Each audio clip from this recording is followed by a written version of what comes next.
오늘 함께 읽은 빌립보서 4장 10절에서 13절까지의 말씀 내용은 사도 바울이 어떠한 환경에 처하든지 스스로 만족할 수 있는 자신의 믿음을 하나님께서 주시는 능력으로 말미암음이라 그렇게 고백하면서 하나님의 자녀된 성도의 영육 간의 풍성한 삶의 비결에 관하여 가르쳐 교훈하는 말씀의 내용입니다.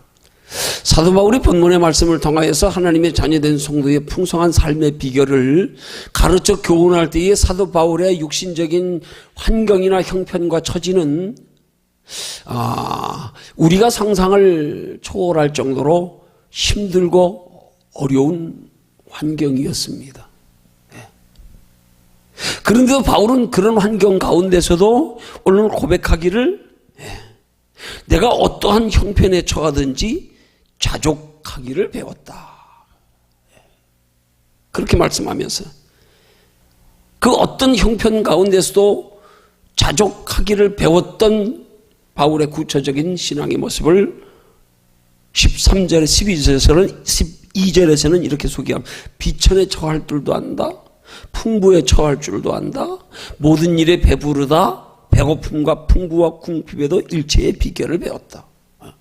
한마디로 말하면 도저히 만족하고 도저히 기뻐할 수 없는, 도저히 감사할 수 없는 환경 가운데서 그가 그렇게 감사하고 기뻐하며 풍족을 누리며 만족할 수 있다는 얘기인 거예요.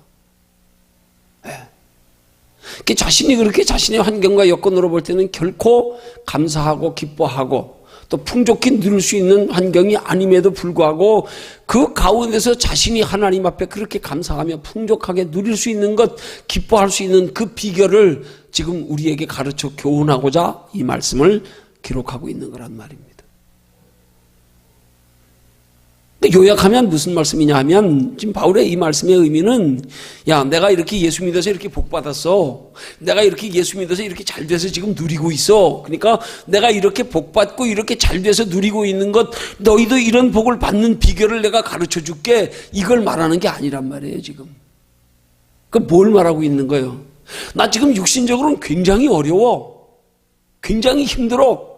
궁핍 가운데 있어, 환난 가운데 있어, 핍박 가운데 있어. 그런데도 내가 너희들이 알지 못하는 그 큰 깊은 기쁨을 느끼고 있어. 이 비결을 너희한테 가르쳐주고 싶다. 그거 말하는 거란 말이에요. 축복 중의 기쁨을 우리에게 가르쳐 교훈하고자 하는 게 아니고, 너희가 어떻게 하면 복 받아서 기뻐할 수 있느냐 그거 가르쳐 주는 게 아니고, 너희가 어떻게 하면 환난 중에도 기뻐할 수 있느냐 그거 가르쳐 주려고요. 그거 가르쳐 주려고. 여러분, 우리 하나님의 자녀된 성도들이 신앙생활하다 보면 종종 우리의 풍성한 삶을 원하면서도 그 풍성한 삶이 자꾸 육신적인 어떤 조건과 환경으로 눈에 보이는 것으로 내가 소원하는 것이 이루어지는 것으로 풍성한 삶이 되기를 원하는 경우가 너무 많아요. 근데 그건 다른 종교와 다를 바 없다니까요. 그건 누구라도 사람이면 다 원하는 거예요. 근데 예수 믿는 가운데서 풍성한 삶의 비결은 그것과 차원이 다른 거란 말입니다. 그렇다고 해서 우리가 육신적으로 눈에 보이는 것으로 풍성한 삶을 누리는 걸 부정하는 게 아니에요. 그것도 물론 누리지만 그것보다도 한 차원 더 높게 육신적으로 눈에 보이는 것으로는 그렇게 풍성한 삶을 누리지 못해도 이 안에서 풍성하게 누릴 수 있는 삶의 비결, 이게 예수 믿는 사람들이 누려야 될 참 풍성한 삶이란 말입니다. 아니, 육신적으로 아무것도 없고 힘들고 어려운데도 내 안에 풍성하게 그런 기쁨과 감사와 소망이 있다 그러면 그건 말할 나위 없는 거 아니에요. 그러면 잘 되는 거야 더 감사하지요 뭐. 안 그렇습니까? 그건 예수 믿는 사람들이 구하고 누리는 게 아니라는 말이 아니라 예수 믿는 사람들은 그것보다 더한 거, 그것과 차원이 다른 거. 세상 사람들은 어떤 조건이 갖추어질 때 기뻐하고 즐거워하고 만족하지만 예수 믿는 사람들은 육신적인 조건으로 볼 땐 전혀 충족되어지지 않았음에도 불구하고 누릴 수 있는 기쁨, 평안, 만족, 감사, 소망, 담대함, 이건 누리는 게 그리스도인의 풍성한 삶이란 말입니다. 우리 예수 믿는 사람들은 믿음 안에서 세상 사람들과 다른 풍성한 삶의 개념이 똑바로 먼저 잡혀야 된단 말이에요. 개념이. 믿지 않는 세상 사람들이 생각하는 풍성한 삶의 개념과 예수 믿는 사람들의 풍성한 삶의 개념이 이렇게 다른 거구나.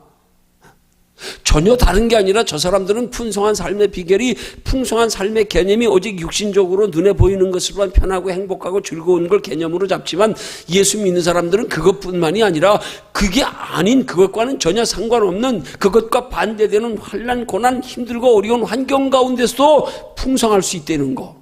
이 두 가지 다 누리는 거. 아, 이게 믿는 사람으로서의 풍성한 삶의 기준이구나. 이걸 우리한테 가르쳐 주길 원하는 거란 말이에요.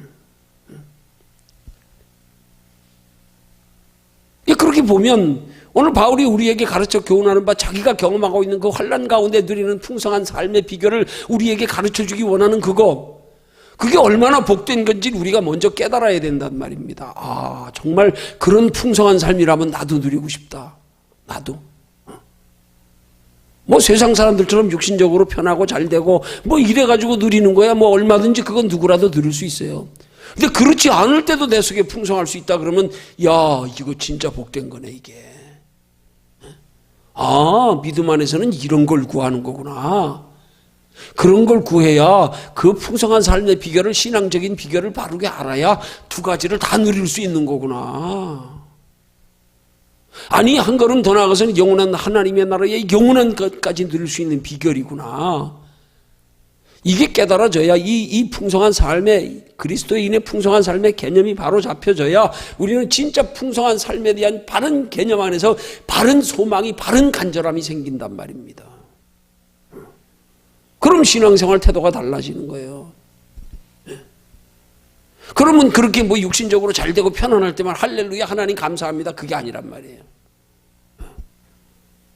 바울처럼 이렇게 힘든 환경 가운데서도 예수를 따르는 많은 제자들이 사도 바울 보러, 너는 예수 부인했잖아, 너 예수 부활 목격하지 못했잖아, 너 3년 동안 예수 따라다니지 않았잖아, 그러니까 너 사도 아니야. 그래서 당시 초대교회 많은 사람들에게 사도로서 인정도 받지 못해서, 그를 누가 그렇게 이방인들에게 복음 전하러 다니는데 그의 생계를 누가 하나 도와주는 사람 하나 없어서 자기가 천막을 지어가면서 복음 지어가면서도, 그렇게 핍박을 받아가며 복음 전하면서도 궁핍에도 풍부에도 처할 줄 안다. 스스로 만족할 줄 안다. 이거 우리 누릴 수 있단 말입니다.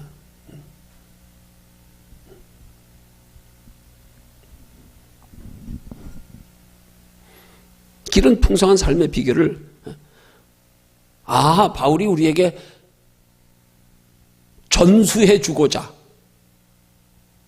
그리스도인으로서의 풍성한 삶의 개념이 무엇인지 그걸 우리에 가르쳐 교훈하고자 하는 그걸 우리가 그 의도를 똑바로 알고 이 말씀을 통하여 교훈 얻어야 된단 말이야. 아, 바울이 우리에게 전해주고자, 우리도 누리게 하고자, 우리도 맛보고 체험하고자 하는 풍성한 삶의 비결은 이런 거구나. 아, 이렇게 다른 거구나. 세상 사람들이 원하며 바라며 추구하는 것과 이렇게 개념이 다른 거구나. 이걸 똑바로 알고 우리가 말씀을 대해야 된단 말이에요. 근데 그렇지 않으니까 예수 믿는 사람들이 자꾸 이상하게 기복적인 신앙의 자세를 가지고 육신의 것만 가지고 풍성한 삶 하면 의뢰, 그냥 건강하고 하는 일 잘 되고 돈 많고 출세하고 자식 잘 되고 아무 일 없고 이런 것만 바라고 앉았으니, 개념을 그렇게 가지고 있으니까. 그 예수 믿는 사람들이 그런 개념을 가지고 있는 것 때문에 신앙생활을 힘들게 하는 거예요. 뭐 예수 믿는다 그래서 그렇게 풍성한 삶이 어디 그렇게 우리가 가지고 있는 개념처럼 그렇게 풍성한 삶이 됩니까? 안 되잖아요. 그러니까 낙심하고 실망하는 거란 말이에요. 그러니까 시험 드는 거란 말이에요. 아니, 개념을 똑바로 잡으면 시험 들 일이 없다니까요. 힘들고 어려워도 낙심 안 한다니까요. 상처 안 받는다니까요. 그게 인생 쉽게 사는 거란 말입니다. 그게 인생 행복하게 사는 거란 말입니다. 괜찮아. 뭐 당연한 거 예상하고 있는데 견딜만 하네. 왜? 더 큰 거 소망이 있으니까. 아, 여기서 진짜 누리는 건 이것과 초월해서 우리 마음속에 누리는 기쁨. 이게 달라져야 된단 말입니다. 이게.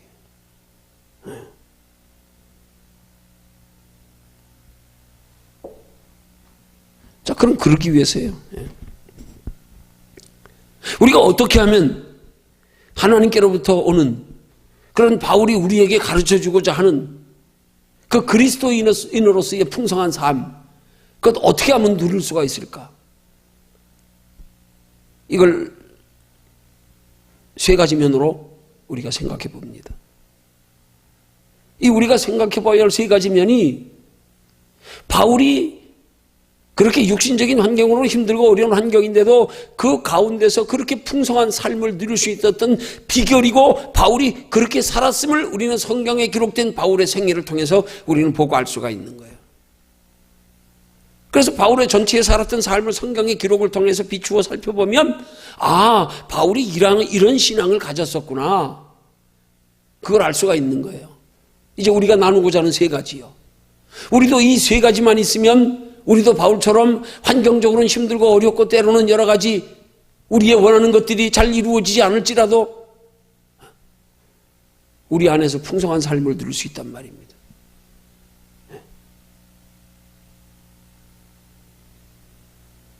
그 풍성한 삶은 영육간의 복이란 말입니다. 영육간의 복. 이 땅에서 누리는 복, 영원한 하나님 나라에까지 누리는 복. 이 땅에서 누리는 복은 자꾸 육신적으로 물질적으로 눈에 보이는 거 감각적으로만 자꾸 누리는 복을 개념으로 잡지 말고요. 이 땅에 살면서도 환경을 초월하여 우리 마음속에 누릴 수 있는 복이요. 여기 평안 있는데 뭐 여기에. 여기 위로 소망 있는데 뭐 여기 담대함 있는데 뭐 여기 작은 것에도 만족하는데 뭐. 이게 신앙 안에서 이 땅에서 누려야 될 복이란 말입니다. 그러면서 육신적으로 잘 되는 거야. 그건 그냥 감사한 거지 뭐. 그렇다고 지심하지도 그거 없어도 참 실망하네요. 감사하죠. 물론 더 주신 감사하죠. 감사합니다. 없어도 괜찮아요. 그렇지만.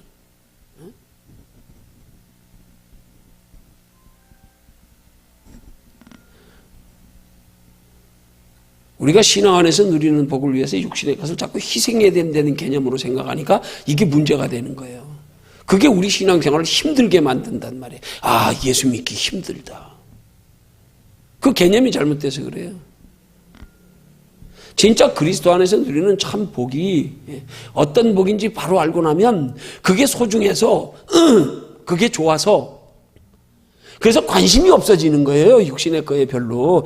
에이, 비교해보니까 별거 아니네 이거. 촌놈이 보리밥 먹다 쌀밥만 맛보고 나니까 그때부터는 보리밥 별거 아니네 이거. 에이, 똑같아요. 바울이 누렸던 그런 힘들고 어려운 환경 가운데서도 그 안에 내적으로 누렸던 풍성한 삶을 경험하고 나니까 이제는 이게 좋아져서 가치 없게 보이는 거고 이게 좋아져서 이게 별 볼 일 없어지는 거란 말이에요. 관심이 없어지고 이것 조금 부족해도 개의치 않게 되고 그걸 억지로 우리가 절제하고 억지로 희생하고 억지로 포기해야 되는 게 아니에요. 관심이 없어지는 거예요. 더 좋은 걸 맛보고 나니까. 이런 신앙으로 바뀌어가야 된단 말입니다. 근데 우린 자꾸 예수 믿으면서 뭘 그렇게 하나님 앞에 복 받으려면 내가 뭘 아끼는 거 희생해야 되고 뭐 억지로 뭐 드려야 되고 이런 개념으로 가지고 있으니까 괜히 힘들어지는 거예요. 그렇게 하는 건 그건 바른 거 아니에요. 동기가 잘못됐어요. 너희가 주의 인자하심을 맛보았거든. 그렇게 해라. 맛보았거든.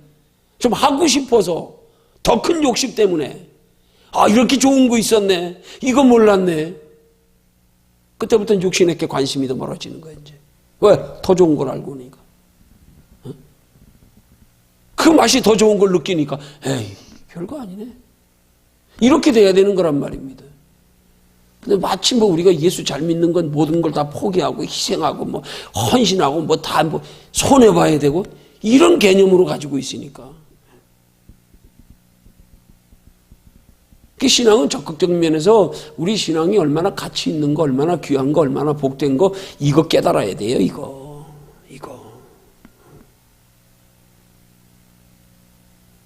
그래서 거기에 관심이 가져야 돼요. 그게 사모해져야 되는 거예요.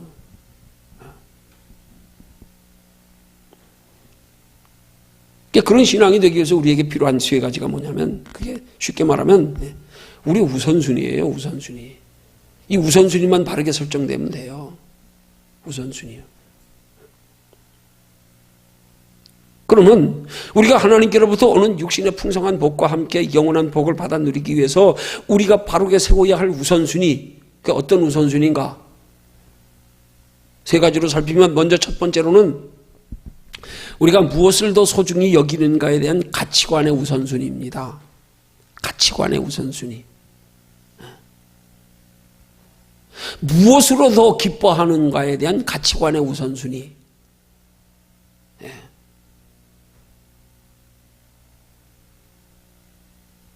그게 뭡니까? 우리 예수 믿기 전에는 눈에 보이는 세상 것이 전부인 줄 알았어요.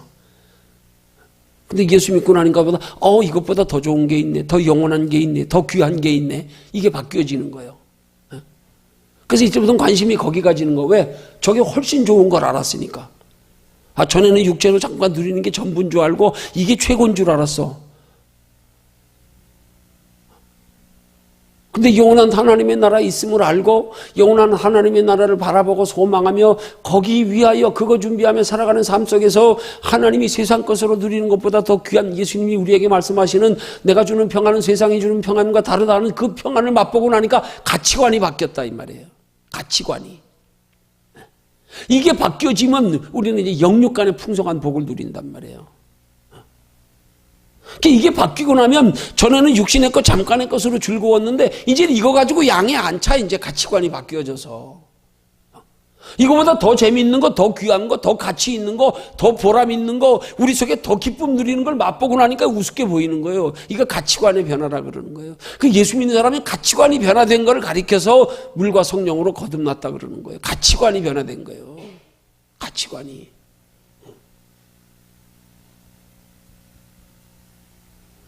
뭐가 귀한지 알았다. 얼마나 많은 경우에 그리스도인들이 예수 믿으면서도 이 귀한 거에 대한 가치가 안 바뀌었어요. 안 바뀌니까 세속인 거예요. 안 바뀌니까 종교인 거예요. 안 바뀌니까 육신의 것만 추구하는 거예요. 이게 안 바뀌어서 그래. 진짜 가치 있는 게 뭔지를 아직 발견 못했어. 예수 믿는데. 머리는 알아요. 천국 있는 거. 근데 가치 인식은 안 바뀌었어. 이게 바뀌어져야 된단 말입니다. 이거 바뀐 사람이 누구예요? 이게 바뀐 사람이 삭개오예요. 이거 안 바뀐 사람이 누구예요? 이게 안 바뀐 사람이 밤중에 예수님 찾아온 영생 얻는 길 물으러 온 부자 청년이에요. 둘이 대조적이잖아요. 삭개오는 예수님 만나자마자 바뀌었어요. 자기가 스스로 그래서 자기 있는 소유를 가난한 자들에게 나누어 주겠다고. 자기 토색한 거 4배나 갚겠다고. 근데 밤중에 영생 얻은 길 물으러 온 부자 청년은 예수님이 내 있는 거 다 팔아서 가난한 자들에게 주고 나를 따라오라 했더니 근심하며 떠나갔잖아요. 왜요? 가치관이 안 바뀌어서 그래요.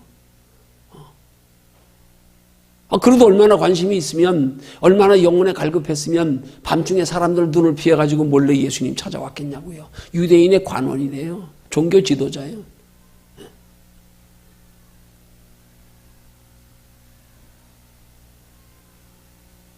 영생 얻는 길을 묻는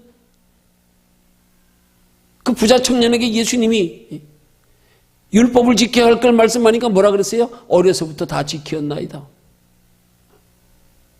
율법을 그렇게 철저히 지켰어요. 어려서부터 율법을 다 지켰대요. 근데 뭐예요? 가치관이 안 바뀌었어요. 가치관이 안 바뀌었어요. 예수님이 그 가치관이 바뀌지 않은 걸 아시기 때문에 가치관 먼저 바꾸라는 거예요. 가치관 먼저.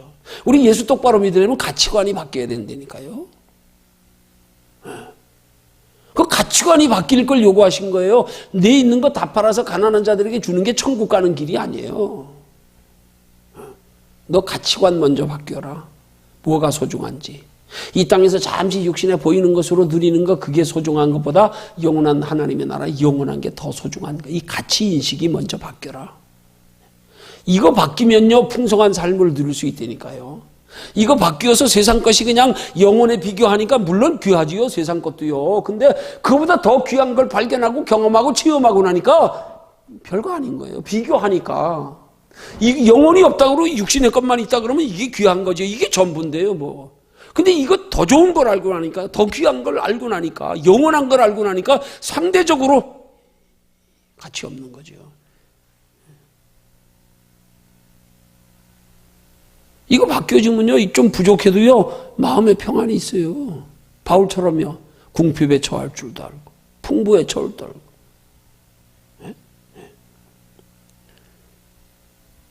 배고픔에도 처할 줄 알고, 거기서도 만족할 줄 알고. 가치관이 변화되는 게 거듭나는 거예요. 성경을 한 면만 바라보면 참 두려운 말씀이에요. 가치관이 변화되지 않으면 하나님 나라 들어갈 수도 없고 볼 수도 없대요. 다른 말씀 없다 그러면 정말 우리 두려울 거예요. 근데 다른 말씀이 우리가 위로받을 말씀이 뭐예요? 천국 들어가는 건 오직 예수 그리스도로. 그 말씀 때문에 조금 위로가 되지요. 아, 그게 전부가 아니구나. 아, 그건 예수 믿으면 들어간다 그러네, 한쪽은. 어쨌든 중요한 건 가치관이 변해야 돼요. 그래야 우리가 이 땅에 사는 동안에도 작은 것 가지고도 평안할 수 있단 말입니다. 결코 만족할 수 없는 환경 가운데서도 만족을 누릴 수 있단 말입니다. 그게 가치관이, 우선순위가 첫 번째 이렇게 바뀌는 거예요. 눈에 보이는 것을 소중히 여기며 사랑하다가 이제는 보이지 않는 영혼에 관계되는 것. 그게 더 소중하고 사랑스럽게 여겨지는 것. 이게 첫 번째 우선순위 바뀌는 거란 말이에요. 그럼 풍성한 삶을 누릴 수 있단 말이에요. 두 번째 뭐는 어떤 우선순위요? 두 번째는 그래서 그 자연적으로 우리가 그렇게 가치관이 바뀌어지는 우선순위가 가치관에서 바뀌어지고 나니까 두 번째 바뀌는 게 뭐예요? 자연적으로 따라오는 거 구하는 것의 우선순위가 바뀌어지는 거란 말이에요. 그러니까 이게 뭐가 소중한 줄 알았으니까 이제 전에는 육신의 게 소중해서 육신의 걸 먼저 구했는데 이제 영혼의 소중함을 알고 나니까 이제 구해도 영혼을 먼저 구한단 말이에요. 영혼이 잘 되기를 먼저 구한단 말이에요. 자연적으로 따라오는 거예요. 그 다음 순서가. 요한 3서 2절의 말씀처럼 영혼이 잘 되기를 먼저 구하는 거예요. 그래서 범사에 잘 되고 강건케 되는 건 따라오게요. 설사 육신의 것을 구해도 우리가 육신의 것을 구하는 목적을 바르게 해서 나 육신적으로 잠깐 누리고 편하려고 구하는 게 아니라 영혼이 잘 되기 위해서. 영혼이 잘 되면 그냥 따라오는 거니까. 영혼이 잘 되는데 때로 육신의 것도 필요할 때가 있어요. 그럼 영혼이 잘 되기 위한 목적에 필요한 육신의 것, 그거 구하는 게 그의 나라와 그의 의를 구하는 거란 말이에요. 그것으로 하나님을 기쁘시게 하면 하나님 나라 준비하며 사는데 필요해서 건강이 필요하거든. 하나님, 나 하나님 뜻대로 사는데 건강이 걸림이 되네요. 하나님 건강 좀 주세요. 나 하나님 기쁘시게 하면 하나님 나라 준비하며 사는데 물질이 자꾸 이것 때문에 하고 싶은 걸 못하겠네. 하나님, 나 물질 좀 주세요. 목적을 바르게 해서요. 그 목적이 나를 위해서 육신의 만족을 위해서 하는 것과 하나님의 영광을 위해서 하는 것, 그게 우선순위가 바뀌는 거란 말입니다. 그 구하는 것의 우선순위가 바뀌는 거란 말이에요. 예. 영혼이 잘 되기를 먼저 구하고 육신의 것을 구해도 구하는 목적이 나를 위해서가 아니고 육신을 위해서가 아니고 영혼을 위해서 하나님의 영광을 위해서.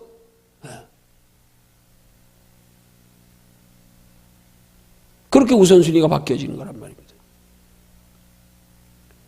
그러고 나면 세 번째 우리가 바뀌어져야 될 게 또 있단 말입니다. 그게 뭐예요? 그게 우리가 구하는 것을 얻는 방법의 우선순위란 말입니다. 우린 종종 이 방법의 우선순위를 자꾸 소홀히 하고 방법의 우선순위에 대한 우리는 철저한 이 원칙을 아직도 믿지 못하고 깨닫지 못하고 여기에 확실하게 정립이 안 돼 있어서 방법에 있어서 자꾸 흐트러진단 말이에요. 방법에 있어서.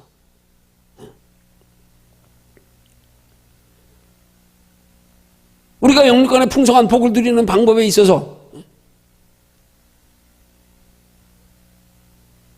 육신의 일이 먼저가 아니라 예배가 먼저, 기도가 먼저, 말씀대로 하나님의 뜻대로 사는 게 먼저, 이게 방법이에요. 이게 우리 영육간의 풍성한 복을 누리는 방법이란 말입니다.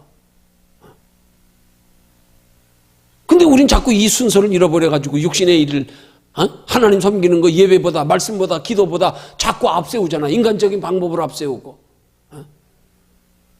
기도로 하나님께 구하기보다 사람한테 잘 보이려고 앞세우고 내 수단 방법으로 하려고 앞세우고 말씀보다도 합리적인 내 경험에 준해서 이 지혜 준해서 세상 상식에 준해서 그렇게 자꾸 하려고 그러고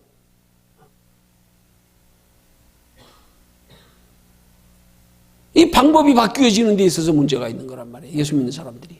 이 방법에서 문제가 있어요. 보면. 영혼 소중한지 알아요. 네.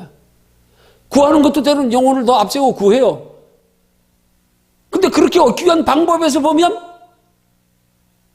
말씀대로 사는 걸 소홀히 하고 기도하는 걸 소홀히 하고 예배를 소홀히 하고 이게 왜요?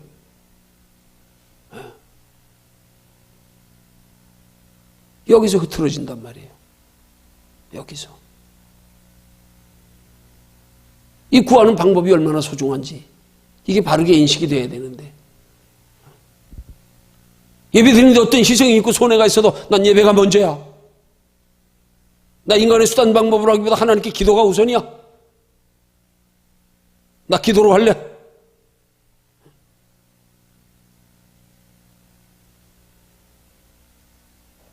여기서 많은 경우에 그리스도인들이 자꾸 소홀히 한단 말이에요. 방법에 있어서, 방법의 우선순위. 여러분, 복에도 큰 복이 있고 작은 복이 있어요.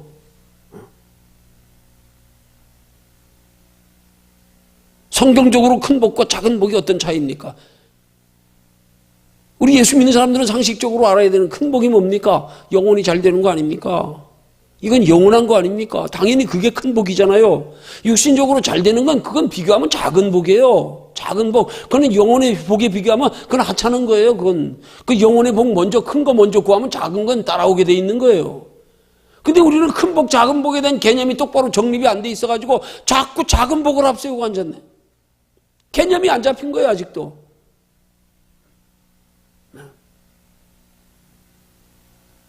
영혼의 복은 영원한데요. 육신의 복은 잠깐인데요. 그 영혼의 복이 더 큰 거 아닙니까?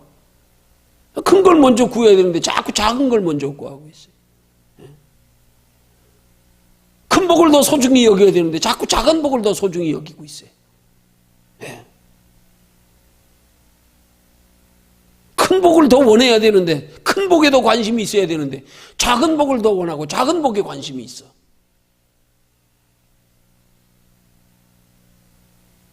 이게 문제란 말입니다.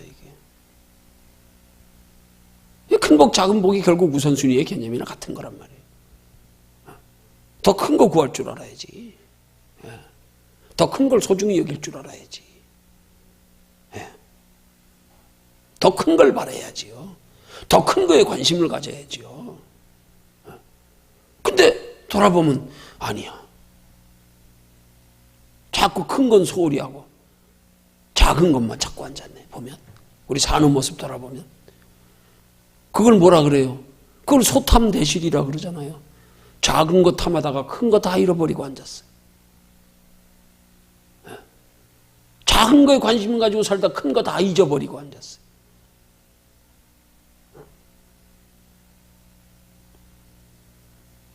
여러분, 마태복음 6장 33절에 너희는 먼저 그의 나라와 그의 의를 구하라. 그리하면 이 모든 건 너희에게 더하시리라 하는 말씀이 여기 대입하면 그 말씀이야. 야, 너 큰 거 먼저 구해. 큰 거 먼저. 그러면 작은 건 따라와. 너희는 먼저 그의 나라와 그의 의를 구해. 이게 더 크고 소중한지를 알면 그거 구할 거 아니에요. 근데 이게 개념이 안 잡혀 있으니까 그의 나라와 그의 의를 구하는 건 뒷전이고 작은 거 육신의 것만 먼저 구하느라고.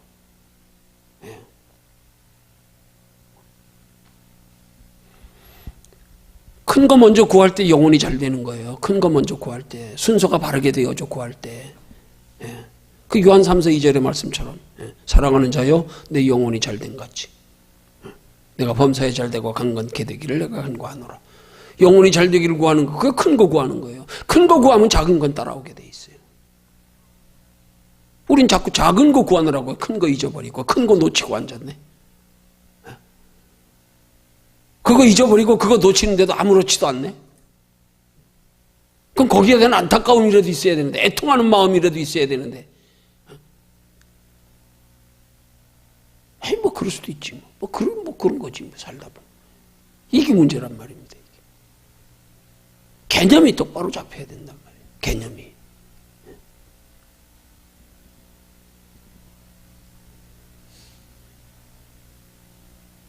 성경에 기록된 사도 바울의 생애를 통해서 보면요, 이게 바뀐 거예요. 보면 이게 바뀐 거예요. 이게 다 이렇게 이 우선순위가 바르게 된 거예요. 그러니까 그렇게 궁핍 가운데, 그렇게 핍박 가운데, 그렇게 무시당하면서도, 그렇게 고난받아가면서도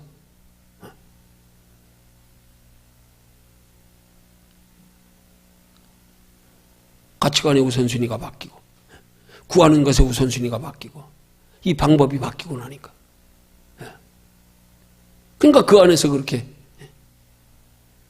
궁핍에도 배고픔에도 만족한다는 거예요. 그거 누린다는 거예요. 우리는 막연히 성경을 통해서 바울이 그렇게 권면하는 말씀에 그 당시에 바울을 함께 살았던 세대의 사람들은 바울을 보면서 조금 더 관심 가지고 봤더라면 공감이 갔을 거예요. 야, 어떻게 저렇게 살면서도 저렇게 누릴 수가 있을까? 어떻게 저렇게 편할 수가 있을까? 어떻게 저렇게 담대할 수가 있을까? 어떻게 저런 속에서 그렇게 육체의 연약함 속에서 저런 능력이 나타날 수 있을까? 어떻게 저렇게 기뻐할 수 있을까? 어떻게 감옥에 갇혀서도 이렇게 찬송 부를 수 있을까? 어떻게 저렇게 당당할까? 왜요? 바울의 육신적인 삶의 모습을 자기들이 같은 세대에서 같은 환경에서 바라보면서 바울의 이 말 권면의 말씀을 그들이 만약에 듣는다면 우리는 지금 말씀만 듣고 있지 당시 바울이 어떻게 살았는지 우리 개념에 거의 생각 안 하고 그냥 들으니까 단순하게 바울이 어떤 상황에서 우리에게 풍부한 삶을 누리는 비결을 지금 가르쳐 주는지 여긴 생각 안 하고 그냥 단순하게 어떻게 하면 복받나 어떻게 하면 누리나 바울이 그거 가르쳐 주는 줄 알고 아닙니다.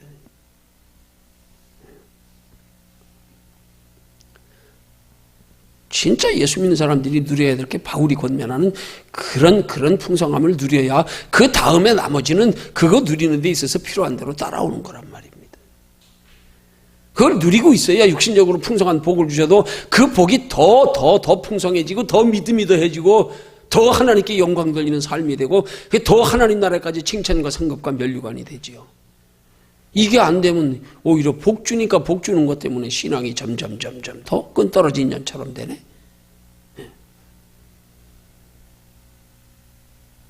바울이 자신이 처한 환경 가운데 누리는 풍성한 만족의 복이요. 그게 지금 성경적인 복을 우리에게 가르쳐 주는 거예요. 성경적인 복은 이런 거야. 이 가난함 중에서 궁핍함 중에서 핍박 중에서 곤란 중에서 육체의 질병 중에서 여기서 풍성히 누리는 믿음 이게 먼저 돼야 되는 거야. 이게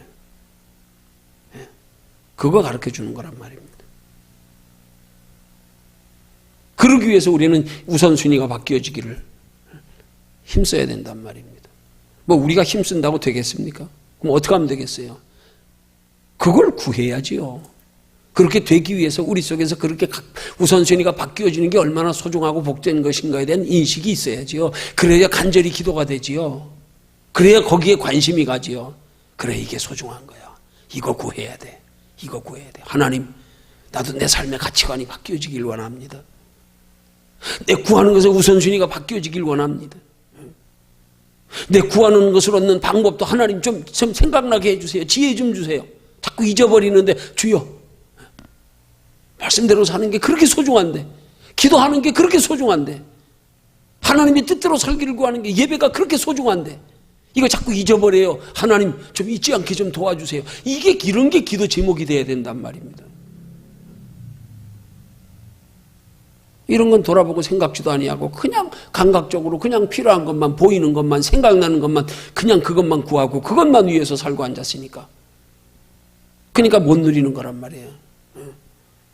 결국은 하나님 나라에까지 영원한 것까지도 다 잃어버리면 되잖아요. 그러면 지금 이 땅에서 사는 거야 뭐 조금 잊어버린 들 별 차이 있겠어요? 그지만 하나님 나라 갔으면 야 이게 영원한데 슬피 울며 이를 갈미 있으리라. 우선순위 바뀌는 게 가장 중요합니다. 우선순위. 순서를 바르게 하는 거예요. 구하는 것의 순서를 바르게. 생각하는 것의 순서를 바르게. 소중히 여기는 것의 순서를 바르게. 우리가 바라고 소망하는 것의 순서를 바르게. 뭐가 진짜 소중하고 가치 있는 것인가에 대한 순서를 바르게. 순서. 너희는 먼저. 그래서 먼저. 순서 좀 바꾸라. 순서 좀 바꾸라. 순서가 안 바뀌어진 걸 우리는 심각하게 여겨야 된단 말입니다. 근데 우리는 순서 안 바뀌어진 거에 대해서는 아무 생각이 없는 게 문제라 이 말이에요. 그냥 감각적으로 필요한 거, 보이는 거, 원하는 거. 그냥 그것만 주여. 아니, 순서가 바뀌어야 돼요. 순서를 잊지 말고 항상 생각해야 돼. 순서. 먼저 그의 나라와 그의 일을 구해라. 먼저. 내 영광 되기 전에 먼저 하나님 영광. 먹든지 마시든지 무엇을 하든지 하나님 영광.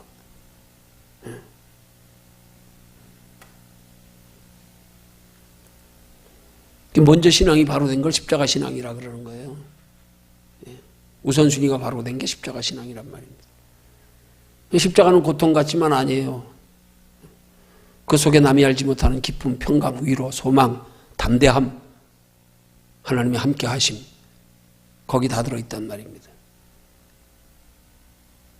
그 뒤에 가면 따라오게 돼 있어요.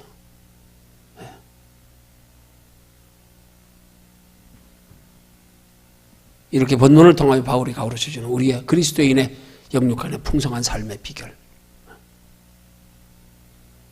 이런 배경에서 바울이 이렇게 우리에게 가르쳐주는 것이 이것이구나. 원리가 그렇구나.